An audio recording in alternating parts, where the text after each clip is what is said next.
네, 오늘 수업을 시작하겠습니다. 네, 지난주에 노벨 물리학상이 발표가 됐고 그 내용에 대해서 간략하게 소개해 드린다고 말씀을 드렸었습니다. 지난주에 했으면 좋았을 텐데 지난주는 시간이 부족해서 오늘 할게요. 뭐 특별히 자세하게 말씀드릴 건 아니고요. 교재에 골든펠트 교재에 관련 내용들이 있기 때문에 그 내용들을 간략하게 정리해서 말씀드릴 생각입니다.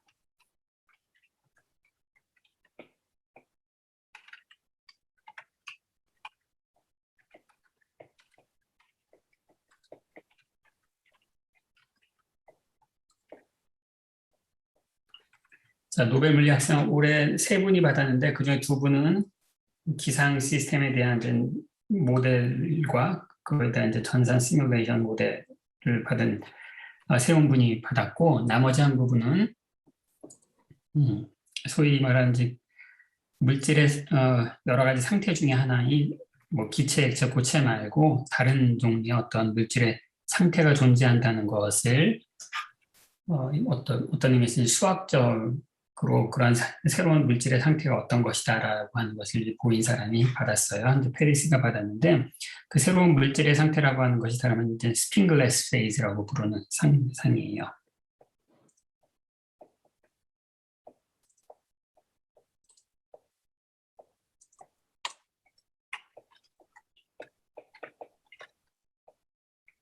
자, 이 스핀글레스 페이즈는 주로 디스오더드 시스템, 거기에 그냥 클린한 시스템이 아니라 시스템에 임퓨러티나 이런 것들이 있어서 상호작용에 디스오더가 있는, 디스오더가 있다는 얘기는 각 부분의 어떤 두 개의 스핀이 상호작용을 하는데 우리가 여태까지 생각했던 것들은 가까이 있으면 J, 멀리 있으면 0이었잖아요. 근데 그게 아니라 어떨 때는 2J, 어떨 때는 3J, 어떨 때는 이런 식으로 모든 짝들마다의 상호작용의 값이 이제 다 다른 그런 시스템을 이제 디스오더 시스템이라고 부르고요.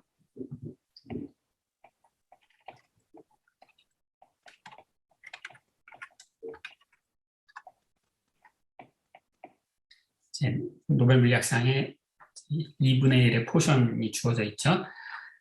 자, 이 조금 액체, 기체, 고체가 아닌 새로운 물질의 상태다. 물질의 상태는 여러 개가 있죠.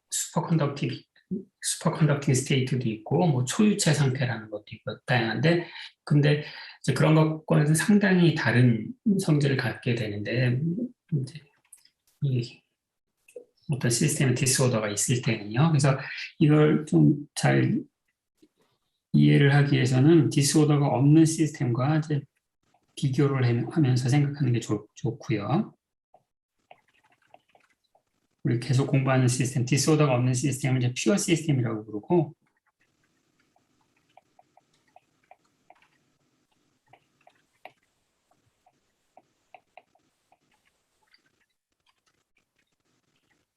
불순물이 있는 시스템을 이제 디스오더 시스템이라고 부를게요. 그럼 이제 우리가 퓨어 시스템을 이제 우리가 어떤 모델을 통해서 공부를 해왔냐면은 이런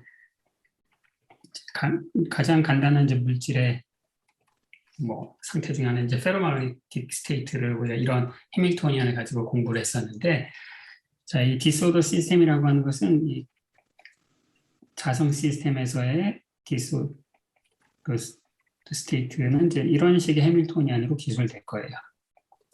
즉, 어떤 두 개의 스핀 I하고 J가 이렇게 있으면 여기 I라는 스핀이, SI라는 스핀이 있고 여기 이제 J 사이트에 있는데, 퓨어 시스템에서는 이 둘 사이의 상호작용 스트렝스가 이제 JIJ가 될 텐데, 이것이 어떤 고정된 한 값을 갖는, 그게 이제 퓨어 시스템인 거고, 디스오더드 시스템은 저것이 모든 짝마다 서로 다 다른 값을 갖는 그런 시스템을 의미하겠어요. 즉, 그런 거 우리가 뭐라고 부르냐면은,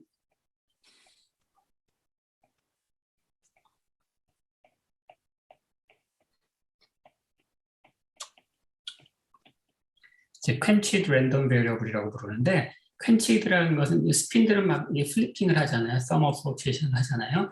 서머 플럭츄에이션을 하지 않고 그 값이 고정되어 있는 그런 값을 퀸치드 되어 있다라고 얘기를 해요. 퀸치드 되어 있고, 랜덤 베리어블이라는 건 ij 짝마다 그 값이 다 독립적으로 다 다르다. 그래서 이런 펜치 랜덤 베리어블을 해밀토니안에 포함하고 있는 시스템을 디스오더드 시스템이라고 얘기를 합니다. 그럼 이제 이 퓨어 시스템에서는 이제 상전이가 일어나죠. 페로마그네틱 페이스 트랜지션이 일어나는데 이제 그 주된 미케니즘이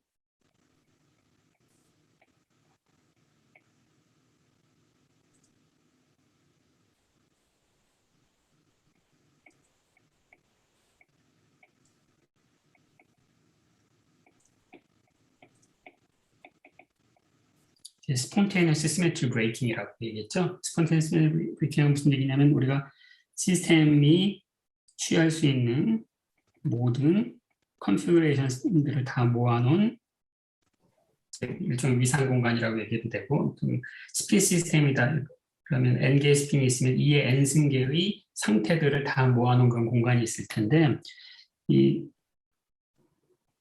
시스템은 온도가 매우 높으면 이 컨피그레이션의 모든 곳을 다 왔다 갔다 할 수 있어서, 그래서 이걸 어거딕하다라고 얘기를 하죠. 어거딕. 이 페이지 스페이스에 가능한 모든 곳을 다 돌아다닐 수 있는 그런 성질이 있는데 반해서 온도가 매우 낮아지면 이 전체 컨피그레이션 스페이스가 두 쪽이 나서 여기 넘어갈 수 없는 어떤 벽이 생기고 넘어갈 수 있는 벽이 생기고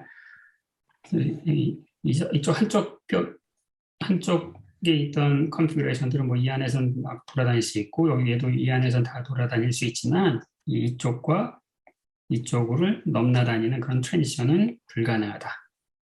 그래서 이제 어거디시티가 이제 깨진다. 그리고 어거디시티가 깨지는데 그럼 이 시스템 왼쪽에 있을 거냐 오른쪽에 있을 것이냐 이제 그게 자발적으로 시메트리 브레이킹, 시메트리가 깨져서 생긴다. 이제 그렇게 말씀드렸죠. 그래서 빨간 칸막이를 쳐서 구별된 애들은 완전히 그 별개가 아니라 얘네들은 대칭성으로 연결이 돼 있고 이징 모델의 경우에는 G2 시메트리라고. 모든 스핀을 다 뒤집으면 시스템의 물리적인 성질은 변하는 게 하나도 없는데, 그래서 이제 왼쪽 컨피그레이션 스페이스, 오른쪽 컨피그레이션에 있는 것들은 마그네티제이션의 부호가 반대가 되는 것 이외에는 모든 물리적인 성질이 똑같은 그 대칭성을 갖는데 온도가 낮아지면 둘 중에 한 군데만 몰려 있어서 자성이 발현이 된다. 이게 이제 퓨어 시스템에서의 상전의 가장 중요한 메커니즘이었죠. 그래서 우리가 이런 상태를 이제 파라마그네틱 페이즈라고 불렀고 이런 것을 이제 페로마그네틱 페이즈라고 불렀죠. 그리고 이 시스템이 파라마그네틱 페이즈에 있느냐 아니면 이제 페로마그네틱 페이즈에 있느냐를 구별을 해줄 수 있는 양으로서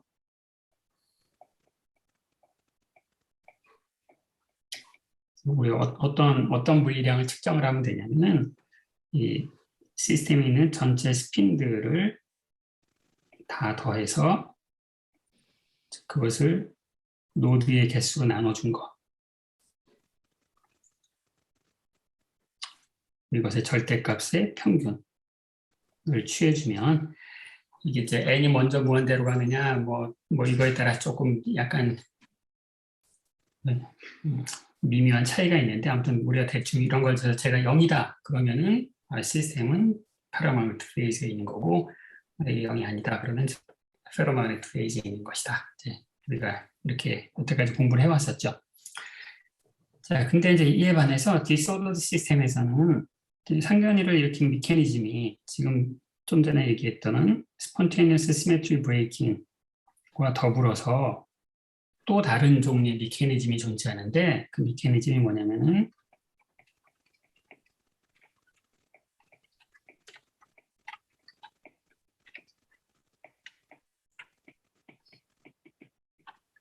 레플리카 시메트리 브레이킹이라는 일이 일어날 수가 있습니다. 자, 이 얘기는 뭐냐면 일단 그림으로 아주 개략적으로 한번 말씀을 드리고 여기 이제 레티스가 이렇게 있어요. 레티스가 이렇게 있고 이제 스핀들이 막 상호작용을 하는데 상호작용하는 세기가 각각의 본드마다 다 달라요. 본드마다 다르기도 하고 어떨 때는 페로마그네틱 상용적이고 어떨 때는 엔타이 페로마그네틱, 뭐 부호도 막 일반적으로 막 바뀔 수가 있겠죠. 그렇죠? 그럼 이제 어떤 일이 벌어지냐면은 내가 여러분들이 어떤 샘플을 딱 만들었어요. 근데 그 샘플을 만드는 과정에 임퓨리티가 그 속에 딱 들어가겠죠. 그렇죠? 그래서 걔들이 굳어 있어요. 굳어서 이 스핀들 사이의 상호작용을 뭐 어디는 페로몬에 엔티 페로몬 이렇게 놓으면 그러면 여기서 온도를 낮추면 아마 이런 일도 있을 수 있을 거예요. 예를 들어서 이 영역은 전체가 스핀이 플러스로 고정이 돼 있고 어떤 영역은 스핀 플러스 마이너스가 마음대로 섞여 있고 그 다음에 이쪽 영역은 뭐 스핀이 마이너스가 이렇게 있고 그러면 얼핏 생각하면 그럼 교수님 이거는 그냥 파라마그네틱 페이지가 되겠네요. 왜냐면은 토탈 마그네티제이션을 다 더하면 0이 될 것 같으니까 스핀가 어디는 이쪽은 플러스 이쪽은 마이너스. 그런데 이건 이제 파라마그네틱 페이지하고 달라요. 왜 다르냐면은 파라마그네틱 페이지라는 것은 각 영역이 플러스 마이너스를 왔다 갔다 할 수 있어야 되거든요. 이 페이지 스페이스에서 마음대로 돌아다닐 수 있다라고 했잖아요.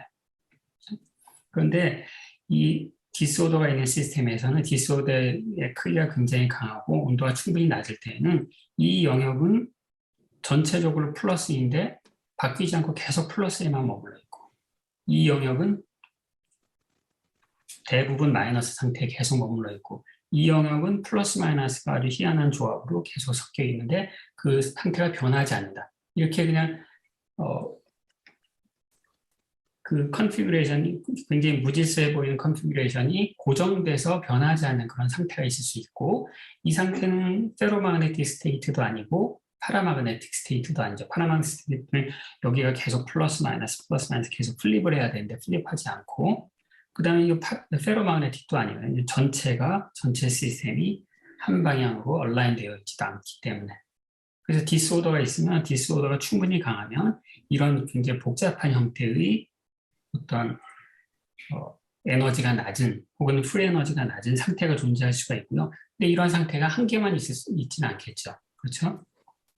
그러니까 디스오더 컨피그레이션이 조금 바뀌면은 완전히 또 새로운 어떤 이런 복잡한 패턴이 만들어질 거고 그래서 이것을 앞에 했었던 것처럼 이제 다이어그램으로 표현을 해보면 역시 이제 컨피그레이션 스페이스를 이제 그림을 그려보면은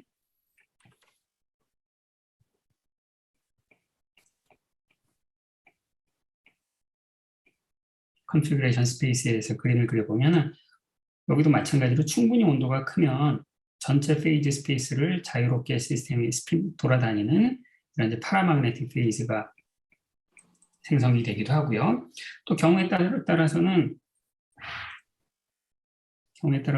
전체 페이지 스페이스가 두 개로만 딱 쪼개져서 쪼개진 그런 이제 또 뭐 이런 이제 페로마그네틱 스테이트가 되기도 하고요. 그런데 더 재밌게 어떤 특정한 영역, 온도가 충분히 낮고 디스오더의 크기가 굉장히 충분히 크면 얘네들이 두 개로 쪼개지는 것이 아니라 굉장히 제가 노트 있는 대로 그리는 게 낫겠네요.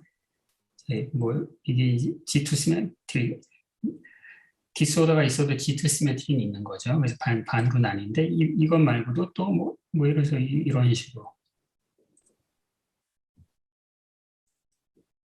여러 개로 이렇게 쪼개진단 말이야.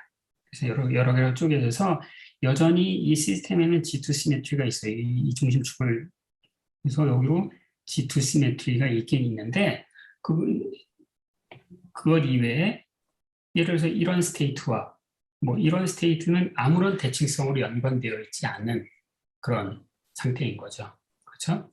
그래서 바꿔만 얘기하면 이런 그 열평형 상태가 그 어거디시티가 깨지는데 단순하게 G2 시메트리에 따라서 두 개로 쫙 갈라지는 것이 아니라 두 개 이상으로 심지어는 무한히 많은 개수의 그런 평형 상태로 이제 갈라지는 수가 있어요. 그래서 각각의 이 열평형 상태의 이름을 여기는 시그마 상태라고 부르고 여기는 시그마 프라임 상태라고 부르면 이제 이런 것들이 여러 개가 있을 수 있는 그런 상태가 가능하고 이런 상태를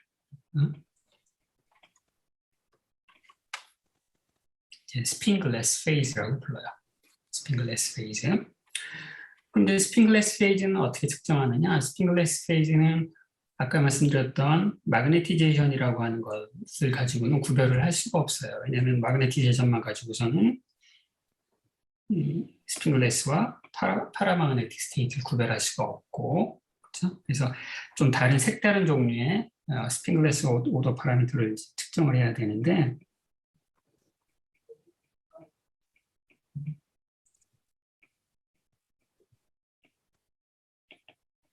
스핀글레스 오더 파라미터는 이제 어떻게 생겼냐면 어떤 넘버인데 오버랩 파라미터라고 불러요. 그 오버랩. 그 스핀글레스 페이지에서는 여러 개의 안정된 그 어거디스티가 깨진 어떤 이퀄리브리엄 상태가 여러 개가 있으니까 그 두 개의 서로 다른 이퀄리브리엄 스테이트 시그마, 시그마 프라임 그 일종의 행렬을 만드는 거예요. 행렬. 각각의 여기에 존재하는 모든 그 어거디스티가 깨져 있는 모든 애들 사이에서 이런 걸 계산하자.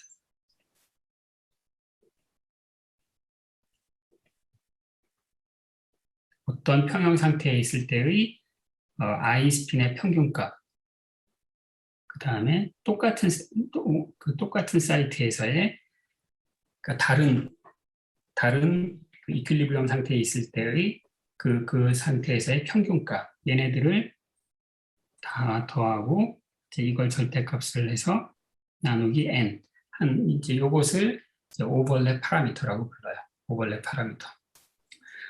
근데 이걸 어떻게 되나? 이 시스템이 이퀄리브리엄이 몇 개가 있는지 내가 그걸 알 수가 없는데 지금 여기서는 1번 이퀄리브리엄에 있을 때 나의 스핀 평균값은 얼마인가? 2번 이퀄리브리엄에 있을 때 그건 1번 있을지 2번 있을지 모르는 거잖아요. 그래서 실제로 어떻게 하냐면은 내가 이제 샘플을 만들어요. 샘플을 만들어 놓고 실험을 하는 거야. 실험을 해서 뭘 측정을 해. 뭘 측정을 여기서는 S를 측정하던 다른 어떤 물리적인 성질을 측정을 해요. 그럼 측정값이 딱 나오겠죠? 그 측정값이 이거야, 이거. 그 측정값이 이거. 그 다음에 똑같은 샘플을 완벽한 복제품을 만들어서 그 복제품으로 독립적으로 똑같은 실험을 하는 거야. 그게 바로, 그러면 이 똑같은 두 개의 샘플을 내가 만든 거예요. 그래서 그걸 이제 레플리카라고 얘기를 해요. 레플리카, 복제품을 만들어서 똑같은. 이건 실제 실험을 하긴 좀 어렵지만 컴퓨터 시뮬레이션 하긴 굉장히 좋죠. 컴퓨터 시뮬레이션 모델을 하나 딱 만들어 놓고 몬테칼로 시뮬레이션 2번을 하는 거예요. 2번.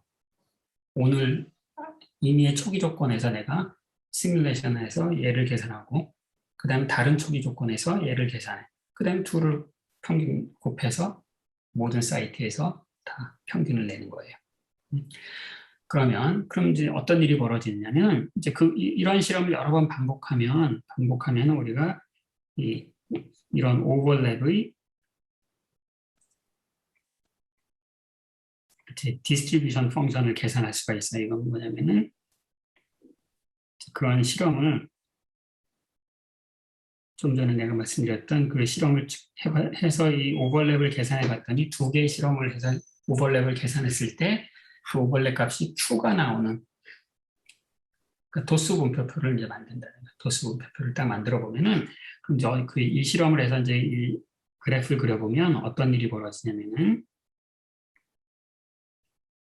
Q고 Q에 대해서 여기 PQ를 그림을 그리면 이 시스템이 파라마그네틱 페이지에 있을 때에는 이렇게 나오는 거죠. 이게 나오는 거죠. Q가 0일 때만 측정이 되는 거죠. 모든 샘플이 다 디스오더드 스테이트니까 0을 다 평균 내봐야 0을 두 개 곱해서 평균 내봐야 0밖에 안 나오는 거죠. 그렇죠? 그런데 시스템이 페로마그네틱 페이지에 있을 때는 얘는 이렇게 픽이 하나 딱 나와요. 왜냐하면 페로마그네틱 페이지에 있을 때는 모든 시스템은 똑같은 스폰테니어스 마그네티제이션 값을 가지고 플러스 혹은 마이너스. 근데 내가 여기 측정할 때 절대값을 가지고 했으니까 처음 실험했을 때는 플러스 M0가 나왔어. 다음번 실험했을 때는 마이너스 M0가 나왔어. 두 개 곱해서 절대값 그럼 이제 Q 하나밖에 안 나오는 거죠. 그렇죠? 그래서 이제 이 스프링글레스 페이즈가 아니면 이 오버랩 파라미터에 확률 분포, 도수 분포표를 그림을 그리면 PD 하나만 딸랑 나오는 거예요. 0에서 아니면 0이 아닌 곳에서. 반면에 이게 스프링글레스 페이즈라 그러면은 이 시스템이 각각의 레플리카가 다 서로 다른 오버랩을 가질 거 아닙니까? 아니, 서로 다른 오더 파라미터를 가질 거 아니에요. 어떤 애는 0.7, 어떤 애 0.75, 0. 뭐 이런 애들을 곱해서 다 도수 분표를 만들어 보면 얘가 이렇게 브로드한 모든 Q 값이 다 허용이 되는 그런 일이 벌어지고, 이게 가장 대표적인 스프링글레스 페이즈를 이제 확인하는 방법이 되겠어요. 오버랩. 그래서 한 가지 평형 상태가 아니라 무수히 많은 평형 상태. 이제 레플리카 시메트리 브레이킹이란 말은 뭐지? 내가 똑같은 레플리카 복제품을 만들었는데 각 복제품마다 물리적 성질이 다 다르게 나오더라. 왜냐하면은 얘는 1번 이퀄리브리엄, 얘는 2번 이퀄리브리엄, 쟤는 3번 이퀄리브리엄에 빠져버리기 때문에 이제 이런 성질을 갖는 이제 페이즈를 스프링글레스 페이즈라고 부르고요. 자, 그럼 실제로 그럼 이건 뭐 여러분들 처음 들으실 때는 굉장히 생소하겠지만 아무튼 이건 스토리예요, 스토리.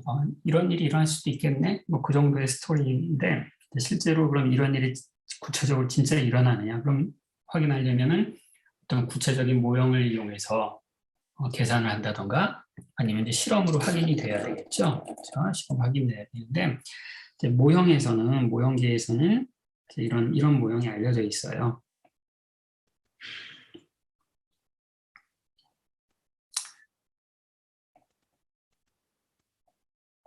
레플리카 시메트리 브레이킹이 실제 한다라고 하는 것이